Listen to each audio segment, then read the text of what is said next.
Welcome back, everyone, to the Business Acumen podcast. One of the central ideas in our book, Business Acumen for Sales Success, is that top salespeople don't begin with their product. They begin by understanding their customer's business.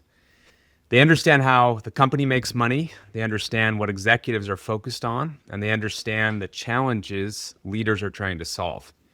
And then they connect their solutions to those business priorities. So today we're going to apply that exact process that we talk about in our book, Business Acumen for Sales Success, to another real company. So Brent Barclay recently led our earnings call debrief on NXP Semiconductors.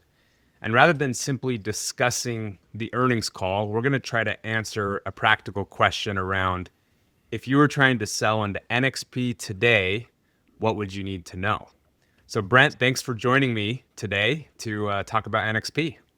Always good to be with you, Stephen. I'm excited to do a little deeper dive on our how to listen to earnings call, get a little bit more specific about it. So looking forward to this. Awesome. So let me start here on kind of the first section around understanding the business of NXP. So before a seller ever talks about their solution, our book, Business Acumen for Sales Success, teaches that they first need to understand the customer's business. Seems obvious, but not always the first thing salespeople will do. Yeah.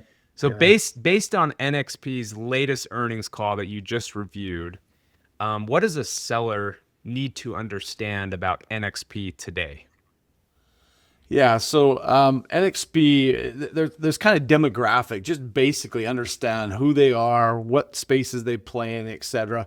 But obviously, with everything that's going on with automation, AI, et cetera, they become a big player. And so when you talk like semiconductor space, there's variations of what companies are manufacturing. So a little history on NXP. It's a Netherlands company, 70 plus years of experience. Typically somewhere around that 14 to 15 billion in revenue a year, very focused around the automotive industry. So as you think about electrification, not just electrification, but automation, the digitization of our vehicles, they're a key player in that. As you think about, software-defined vehicles as a term they'll use, and it's basically our vehicles today are really computers on wheels. So they have 56% of their revenue comes specifically from the automotive industry. Now, that's been for a long time. You've had computers in vehicles. You may have a car 10 years old that has computers in the vehicle. But when you start looking at all the new technology, the self-driving capabilities, like a Tesla, for example, or many manufacturers, Aptiv is a company that manufactures self-driving capabilities. That takes a lot more computing power, a lot more capabilities around that. So understanding who they are, kind of what they do, et cetera, is vitally important. So understanding they're very big in the automotive, about 55% of their business is coming from automotive. They have this kind of industrial and IoT, Internet of Things focus, right? And that's about 38% of their business. And a real part of that is what they call getting technology to the edge, this idea of robotics, automation. You think about it in healthcare space and how technology is changing the way healthcare providers are providing their solutions.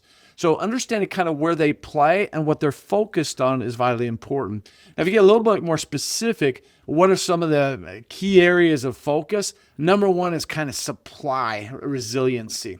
As demand for their technology continues to improve, making sure that they can meet that demand. So a lot of growth opportunities, capital expenditures on manufacturing facilities in Singapore and Germany, for example.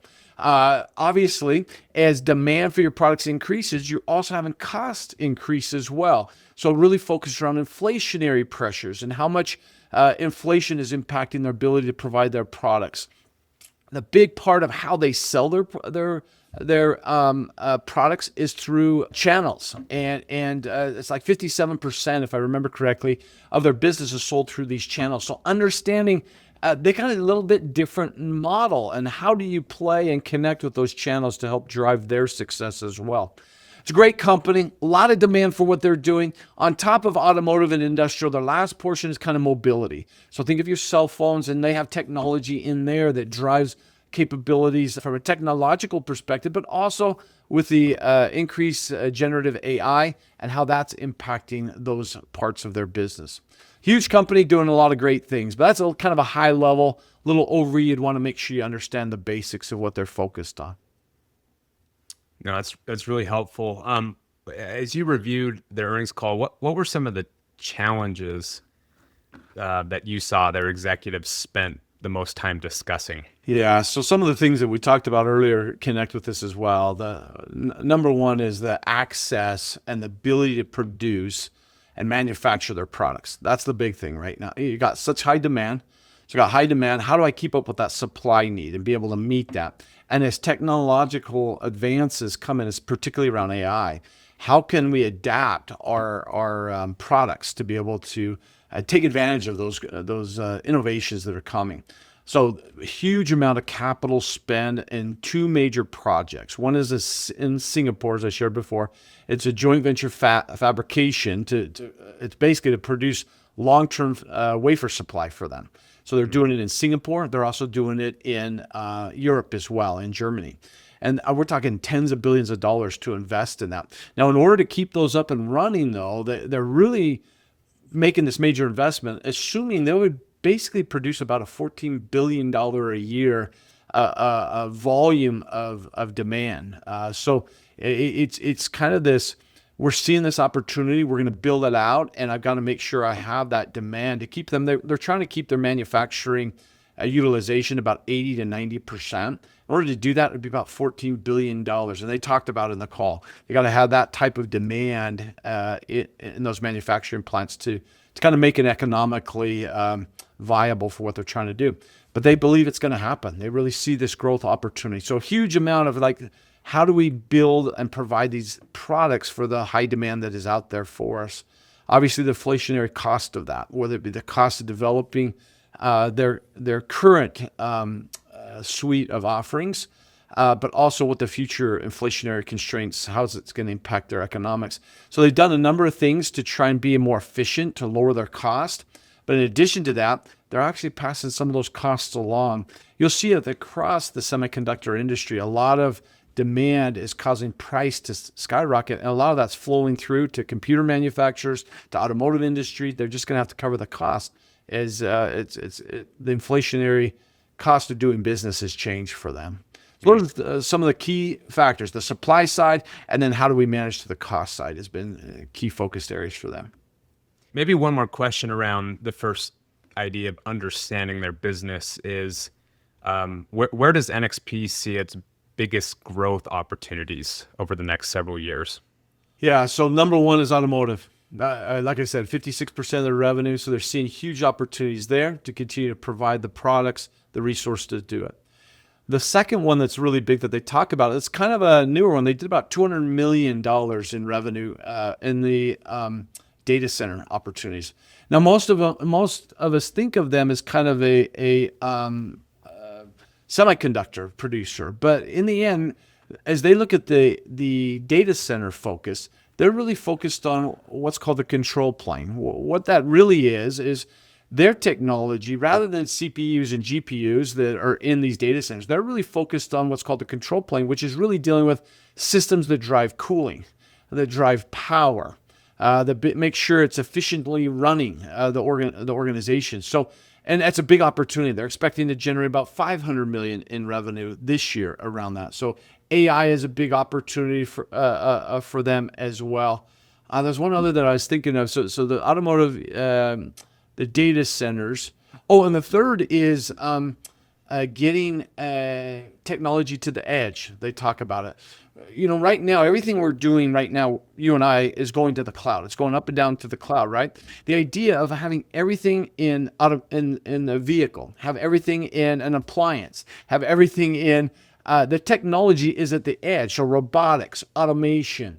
An example, one of my clients that I work with, they have it's a mining company, and they've automated all their trucks to drive inside the mine. So having that technology, you can't have it going back and forth to the cloud. It's got to be able to make the decisions and adapt immediately. And so bringing that cutting edge AI and technology to the edge in actual equipment is a real focus and opportunity for them as a company at NXP. They're a key player in that, and they see that opportunity, whether it be through our cell phones, whether that be through vehicles, all sorts of places and where they're going to play, getting that technology right in our products themselves. That's great. No, that's helpful. So after someone has first understood the business, kind of the next section we break down in our book is to analyze the 5 business drivers. If you're listening to this podcast, you probably know what they are, but just in case this is your first time, the 5 business drivers are cash, profit, assets, growth, and people. So when you look at NXP today, Brent, which of those drivers stand out the most? Yeah, it's funny you say that, because when we did the earnings call, it was the day we did the earnings call, they actually put out their Q2 information. So we had Q1, and then right after that, we had Q2. And I went back and kind of reviewed it, and they're still the same. So if you listen to our webinar, you will have seen it's growth and profitability. Big focus for them. From a growth perspective, think of it as supply and demand. And we're seeing continued demand and need for technology and automation and the Internet of Things, all the way down to the mobile phones that we're carrying today. So how do we meet that demand? As you think about that ability to produce, as we talked earlier, one of their challenges is, can I produce? Can I meet the demand that's needed in the market? So a lot of that was around how they're not just growing today, but what they see the future might look like. And those big investments in Singapore and Europe as well was a big focus for them. But not only growth from the production of their assets, but growth from a profitability perspective. Top line revenues up year over year. For example, in Q2, year over year, it's up 19%, about the same in Q1.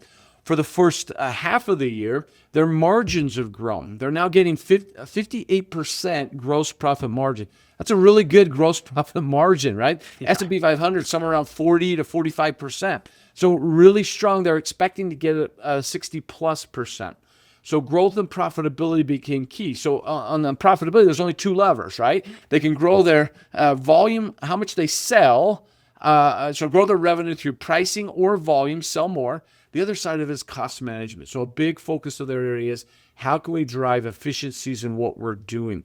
Be able to produce more at a lower cost, more efficiently, more effectively as an organization. So those are big focused areas. In addition to that, I'd probably throw one more in there. Really, from a people perspective, when we talk people, we're talking external customers, those that buy or use their products or services, but also internally. Can we get the right team together, get the right execution, and kind of meet the demand? When you're in hyper growth phases, it can be hard to get enough people to really drive the results you're trying to do. And so they talk both internally and externally, the customers that need their products or service and all the industry they're playing at, but also having the right team on board to help meet the demand of the future was a big focus of their conversation. Yeah. How does, when you look at a company through the lens of the 5 business drivers, how does understanding those drivers help a salesperson prioritize their conversations? Yeah, so it simplifies it, in my opinion. If I'm listening to an earnings call, or I'm trying to do my research to prepare for create a call plan, for example, there's a lot of information. I can kind of synthesize it based upon my knowledge of their industry. But if I have a simple framework of 5 drivers: cash, profit, asset, growth, and people, and that's kind of what I'm looking at. Are they talking about cash? Are they talking about profitability? Are they talking about assets? Are they talking about growth? What are they saying around it? What are their goals around it? Kind of where do they want to be? Where are they going to go? And kind of thinking through that, because in the end, I'm looking for, what are you currently doing? What do you want to try and do? And how can I help? That's kind of how I look at it from a sales perspective. So a simplified model, just for me, synthesize the data. I'm not going to walk in and try and pitch my model. What I'm really trying to do is just understand, what are you trying to accomplish? Where are you currently at? What are you trying to accomplish? And how can I help you get there? So that simplified model, having worked with many individuals, it just helps them synthesize the data easier, and then be able to go back and use it as a framework. Well, they talk about profitability. So where are they talking? Is it on the kind of price side of it, or is it on the cost side? I want to know that, because if I'm going to make my pitch, I want to show, if they're talking cost management, efficiency, let me tell you how I think our product can drive that cost reduction you're looking for. We increase efficiency by X%, and here's how we think it can help you.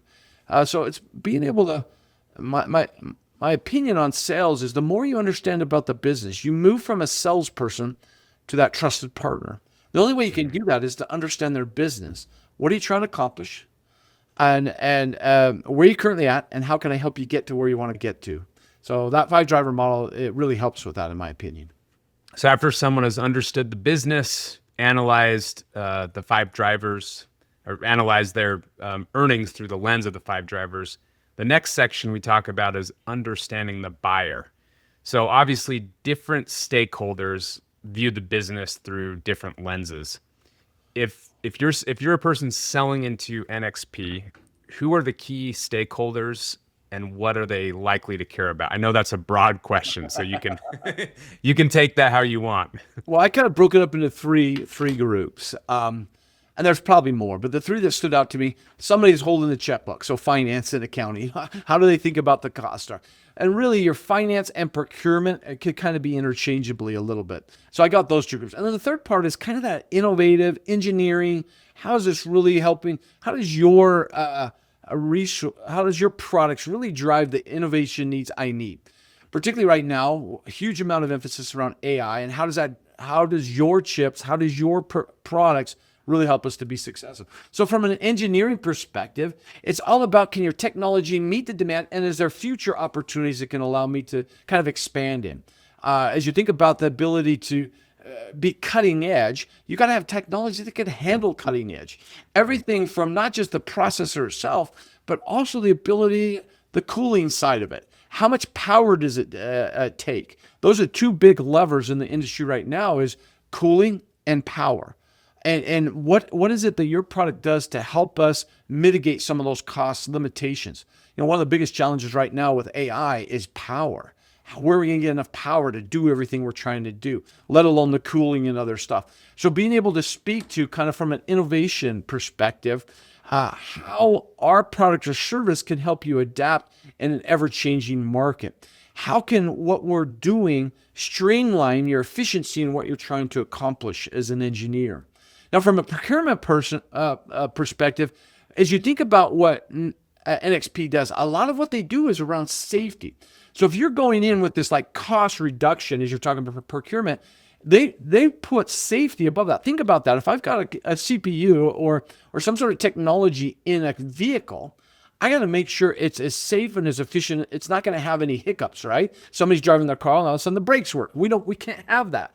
So being able to understand from a procurement, what is the value I'm providing, rather than just going at cost reduction. Because in the end, your ability to show reliable, consistency, safe in your product offering, it's going to help them have a confidence that when they put your technology in their vehicles, it's going to be safe. It's going to be reliable. So don't look at procurement just purely on the cost. Obviously, cost is going to be part of it, but really thinking about, how can we continue to provide resiliency in supplying your product, but also look at the idea of safety and reliability of your product. So reliability of getting your supplies, because that's a big part. I need to have your products to put in my vehicles, but also make sure you're speaking to the reliability of your product.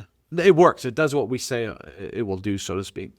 From a finance perspective, if you're selling to NXP, one of the big things is they've got a big initiative on increasing that margin. We talked about gross margin earlier, 58%, they're trying to get to 60 plus. So whatever you can do to show that that's either going to drive more revenue or manage cost is going to be a big factor for them. How can you drive their profitability within their organization? They'll look at metrics like gross profit, so what is that direct cost going to be to me? So if you can show it's either going to drive a higher, they can charge more for their product, or it's going to be more efficient, reducing cost, that's going to be your big selling point for your finance person. What questions should a salesperson ask to better understand each stakeholder's priorities? Or maybe not just the questions they should ask, but what kind of prep should they do? I mean, I'm just thinking on my side, if it were me, I'd probably get into an AI model like Gemini or ChatGPT or Claude or Grok or whatever it is, to try and understand. Obviously, we have resources ourselves that could help. But yeah, just curious your take on that. Well, a couple things. Yes, AI is a tremendous resource. Taking the stuff from our book and incorporating it, and our Acumen AI. I know we're getting ready to launch an AI that's going to help with some of these things. But really, a couple things that I'd say is be clear on some of those big strategic pillars. What are some of those strategic pillars? Because it's really easy to get real micro with a procurement person, and you start talking about reliability of your supply. Hey, are you going to be able to meet our demand? The reliability of your product. It's going to run and do what you say it's going to do, as I just described. But a couple things that they really talk about from kind of their key pillars. One is customer adoption. How many of their customers are seeing the new innovative products NXP is providing, making sure that people that as you're selling into it, realize that that's a big factor for them. How does our solution help NXP secure multi-year platform commitments for these big automotive companies? So what is it about our solution that helps drive not just NXP's solution, but be thinking of these automotive companies? That's a good thing to be thinking about. If you talk about margin expansion, how does your solution lower the internal cost of goods sold, that direct cost? How can you drive that? If I'm talking to a procurement person, being able to understand, how can I do that? So that's what you ask yourself, right? How can I drive their outcomes? Efficiency of their production. How does our products impact kind of their R&D investment, meaning our innovative solutions, how to help drive their kind of forecast that. But from there, then it's stuff like that. I know one of the key initiatives you're talking about is trying to get that gross margin to that 60%. What are some of the key things you're focused around to drive that? Obviously, you want to continue to meet the demands of your customers. You're also looking at the resiliency and the success your product doing really does. How are you thinking about that cost management perspective? As you think of customer adoption, what are the key things your customers are asking that they want your products to do? Why do I want that? Because I can hear what you say, and then I'm going to say, well, let me tell you how my product can do that for you. So thinking about questions that they're focused on, to drive their customer needs, and then being able to provide that solution. Here's how I think we can do that. So I guess to summarize it would be get clear on what are their key strategic goals and objectives with their customers, and then work back from there to what questions should I ask that would help me be more connected. So I'll just give you one example that kind of in preparation, I was thinking through some of these questions. So for their customer adoption, here's a question. Since your customers are trying, by the way, I was using our AI agent to help with some of these. Since our customers are trying to build much smarter software-driven products, I mean, that's what automotive is all about these days. What are the biggest bottlenecks they're facing in getting those products to market quickly?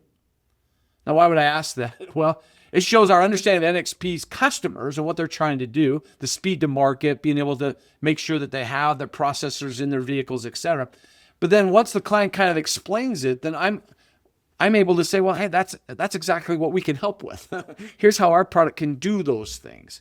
So asking questions around, I know your pillars. I know how you're trying to provide for your customers. Let me understand from a procurement perspective, how do you think about bottlenecks for your customers? Is it all about supply, making sure we can meet your demand? Well, let me tell you how we can meet your demand. We got new manufacturing products in Singapore that's going to be able to hit this amount of demand. But in Europe, here's what we can do. Here's what we can do in North America. That's how we can help you make sure you're meeting the demand of your customers. Being able to understand what they're focused on, then work back from there.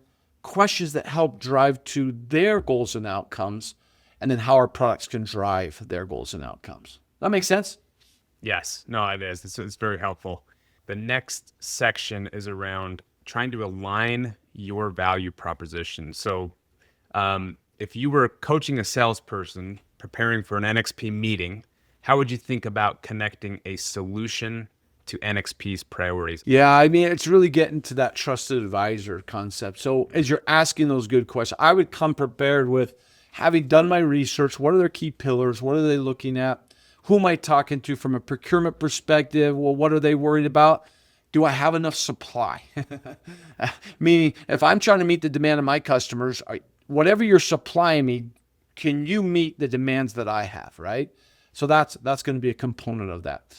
Obviously, because a lot of what they're doing is automotive, but then also this cutting edge technology, getting that technology to the very edge making sure it does what it says it's going to do. What's the reliability of your products? Are they really meeting those goals and objectives? So from there, I'd come with a list of, questions that kind of drive to what is it you're trying to accomplish? What are you trying to do? Now, if I think here's the risk I believe sometimes as a salesperson we can get ourselves in. You do all this research and you're making assumptions. So I typically, Stephen, don't go with a lot of, let me make my pitch or give my value proposition. Yeah. I've come doing all my research. I'm not going to stand in front of them and say, hey, I noticed your revenue's up 19% year over year. I'm not going to try and show them how smart I am by sharing all the metrics and measures. What I'm really looking for is, based upon this knowledge, who am I talking to? Here's my best guess of what they might focus on. I'm going to ask clarifying questions around, as I look at it from a procurement perspective, I heard some of the customer adoption is one of your key initiatives. How's that impact you in procurement? What are you really focused on from a supply chain perspective to really make sure customers can adopt? Well, one of those is making sure I have the inventory when I need it, that I can meet so I need suppliers that really can meet my quotas, what I want the volumes I need of inventory from you.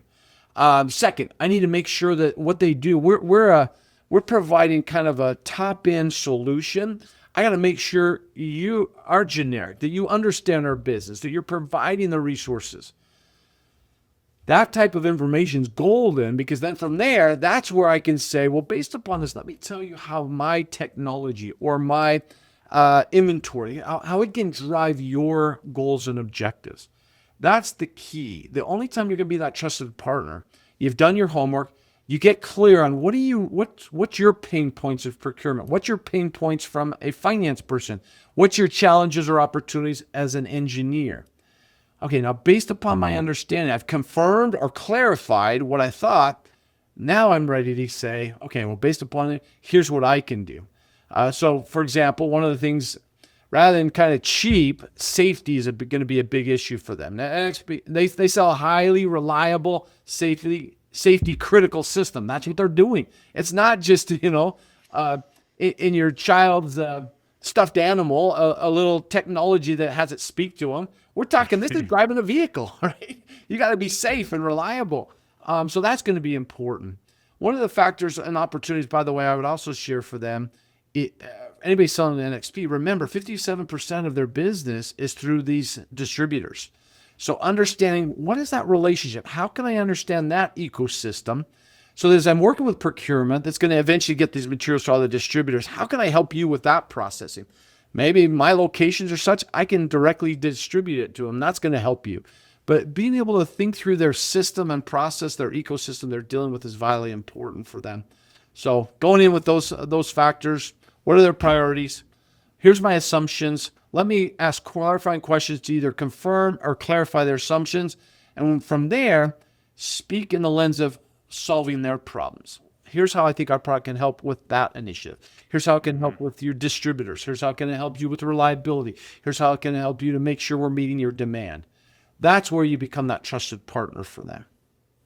So if I hear you saying, Brent, because one of my follow-up questions was, how do you avoid leading with product features? And kind of from what you just described, you tell me if I'm on the right path, is you would do your prep going into the meeting. You would try to understand the business as best you could, but rather than just spout off immediately, you want to make sure you're asking questions to confirm and asking questions to make sure that it resonates than just immediately leading with your product features.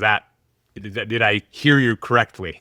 Home run. Absolutely. I Yes. mean, that is key. And having been a business owner myself, when somebody comes in and they're trying to make all these pitches, making assumptions about what my problems are, making assumptions about that, it derails it. It feels, it really creates a challenge to see you as a trusted partner versus you've done your homework. Now, obviously, if it's a first call, you may not have as much information. So you've done a lot of homework, and that's going to be a lot more clarification. Now, let's say it's our fourth meeting. We've gone back and forth. One of the things I highly recommend, it's what I call a reframe. Last time we talked, here's kind of what you were saying. Here's our understanding of what you said. My understanding of this meeting is we're going to discuss these 3 items. Is there anything else we should be discussing? Just write that. Sometimes we're selling into a company and we assume that we're the only ones they're talking to. Yeah. That reframe gets that comfortability that let's have our conversation. Then being able to your point, anything that I need confirming, I'm going to ask a question around.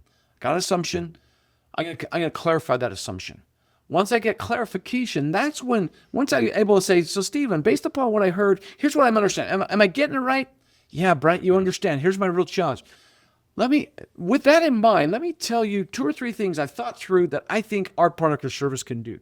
Right then, you've been able to speak my language. You understand my problem. And at that point, you're no longer a salesperson to me. You're my trusted partner.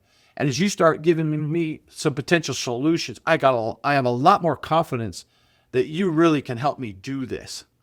Versus kind of coming in with, hey, what I call cool, sharp. I know everything. I understand your business, this type of stuff. Mm-hmm. That's not going to get you there. The more you can say, let me understand. Yeah, of course you got to understand the industry. Of course you got to understand where they play. But be cautious about your assumptions and go at it as, it's like you're talking to your best friend and you're like, hey, I just want to help you be successful. Here's what I understand. Am I getting it right? Yeah, you've got it. Okay, let me tell you how I think we can help you. And by the way, if I can't, let me tell you 2 or 3 other groups that might be able to be helpful. A lot of times as sales, we don't think of that. But if I can't find this solution, can I help them find this solution? So if and when that opportunity comes back, they know that we can help them. That's truly what we're trying to accomplish. How do you connect your offering to those business outcomes? I mean, clearly it takes, research and understanding. And are there any mistakes that you've seen that sellers make when trying to demonstrate that value? Well, I think a bit of, there's some that are probably self-explanatory. If you're talking about expanding margins, making sure you're clear that you know how to drive margins. It's increasing revenue, reducing costs. Fundamental, core, understand that, right? But being able to help the customer through the questioning, through the interactivity, being able to help to come up with how to tie them to them. Like being able to say stuff like I recognize one of your key challenges or one of the key pillars our executives are talking about at NXP around margin expansion. Where does that impact you from a procurement perspective? I can make assumptions that it might be around the cost structure, but I also know you're trying to provide a technologically advanced premium product. Where are you focused on? Are you trying to drive products that will generate more revenue, more cost reduction? How would you speak to that? What do you think? Where would you focus your time and attention? Or where are you getting measured by? So again, it goes back to maybe confirming those things to help them tie it. I just am real cautious. I'm a little bit more cautious around the more I can understand how they see it, the better able I'm going to make that pitch versus you make some assumptions. You're hoping you get the right answer. I like to get to the point where my alignment with their goals and objectives, we hit a home run for them. And so getting good at asking those questions, how is capital efficiency impacting you from a finance perspective? How is capital efficiency impacting you from an engineering perspective? Obviously, you can have all the best bells and whistles in the world. That's going to take a lot more cash to drive a lot more innovation cost versus, what do we have to get out the door to meet the demands for our customers today? So being able to have those good conversations about how do these 3 pillars impact your group will help you to get better at aligning. And I'd just be real cautious. The thing I'd be cautious about is be careful about making assumptions. Clarify or confirm is much better than leading with those assumptions, in my opinion. And as you talked about, Brent, the ultimate goal for a salesperson is to move beyond being viewed as just a vendor and to ultimately become a trusted business partner or advisor. So if you were sitting across the table from an NXP executive, what would a trusted advisor sound like to you? Very them focused versus me focused. A lot less about features, advantages, benefit until it's technically needed. Hey, tell me how it overcomes the cooling challenges we're dealing with, processors, etc. It's really focused on them. In my belief, the outcome of a good trusted relationship will be the sell. It's not you make the sell and then you become a trusted relationship. It's how do I build that relationship where they can tell, I understand what you're trying to do.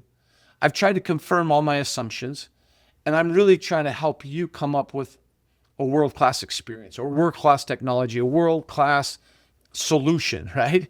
In the end, that's so it looks like a trusted colleague, friend, an expert. You bring in expertise, your value created, and you're very much them focused, right? I'm focused on you, NXP. What can I do to drive your business? If you can drive their business, the outcome is your business will grow. So often we think, what can I do to sell more of my products or services to NXP? But what if you said, what can I do to drive NXP? Or maybe even another step, what can I do to help drive their automotive customer success? Now all of a sudden you've gone beyond just, I'm just selling nice features, advantages, benefits. I am selling your customers solutions, which at that point, again, you're no longer a salesperson. You are that trusted advisor. You know my customers. You know what their challenges are. That may even be something I'd suggest from an NXP. I might go look at Ford. I might go look at Tesla. I might go look at Chevrolet. I might look at, Volkswagen. Take the top 5 kind of automotive manufacturers, do a quick assessment on them. What are they focused on? So when you go to NXP, understand that 55, 56% of their business is automotive. Being able to speak to that is important. Or if you want the IoT stuff, okay, let me focus on their customers there. Is a great opportunity to build that trusted relationship. Brent, this has been another great kind of case study. Obviously, in a conversation like this, we're not going to be completely comprehensive of For sure. Everything you need to do if you're selling into a company like NXP. But I think our framework that we discussed, again, around understanding the business, analyzing the 5 drivers, understanding the buyer, aligning your value proposition, focusing on business outcomes, and ultimately leading to becoming this trusted business advisor. So again, one more question, Brent. If someone's listening, has a meeting with NXP this week, what's the single most important thing they should do before walking into that meeting? Number 1, prepare. Go through and come with that plan, having learned what they're focused on, understand those 3 pillars, and come with some good questions. Kind of where am I at and where do I want to get in that call? Okay, what questions do I have to ask to get to that next level with them?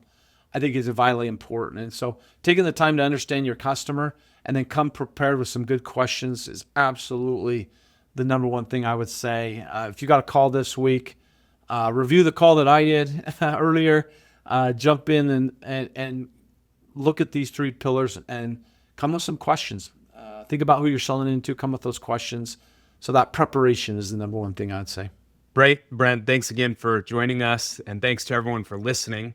If you'd like to become better at understanding your customer's business and connecting your solutions to what leaders actually care about, be sure to check out our book, Business Acumen for Sales Success, and join one of our monthly earnings call webinars. Brent mentioned it as well, but soon we're going to be releasing and announcing our Acumen Intelligence AI platform, which actually follows this exact model that we talked about, and it will output for you a lot of these things just to make it easier for a salesperson. So we'll make sure to link in the show notes some of these resources, as well as if it's something you're interested in as a salesperson, wanting to try out the Acumen Intelligence AI product. We'll have a form that you can fill out so we can put you on that waiting list because we're very close to releasing it. So again, thanks everyone for listening, and we'll see you next time on the Business Acumen podcast.